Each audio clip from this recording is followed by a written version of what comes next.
भूतिया हवेली, एक रहस्यमयी कहानी। राजस्थान के एक छोटे से गांव में पहाड़ियों के बीच स्थित एक पुरानी और वीरान हवेली थी।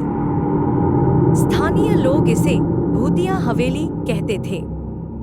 कहते हैं कि रात के समय वहां से अजीब-अजीब आवाजें आती थी और हवेली के अंदर जाने वाला कोई भी वापस नहीं लौटता। राहुल, एक जिज्ञासु युवक जिसे पुरानी जगहों और रहस्यमय कहानियों में दिलचस्पी थी, इस हवेली के बारे में सुनकर वहां जाने का फैसला करता है।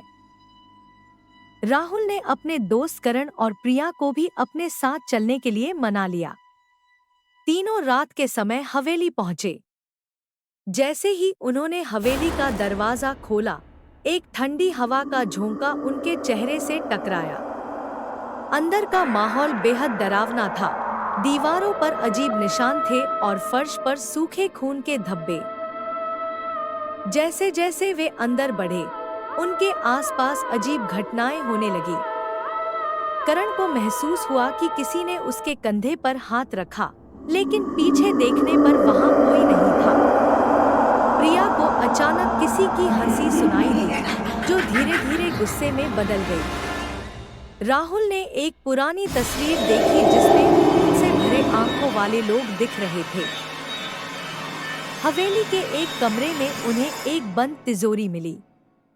जैसे ही राहुल ने उसे खोलने की कोशिश की, अचानक दरवाजा अपने आप बंद हो गया और एक उसने लाल आंखों से तीनों को घूरते हुए कहा, तुम्हारी मौत यही लिखी है। आत्मा ने तिजोरी से निकलने वाली धुएं की लहरों से कमरा भर दिया। आत्मा ने उन्हें बताया कि यह हवेली एक प्राचीन श्राप से जकड़ी हुई है। जो भी हवेली में प्रवेश करता है, वह अपनी आत्मा वहीं छोड़ देता है। तीनों ने बहादुरी दिखाई और मिलकर तिजोरी को फिर से बंद किया।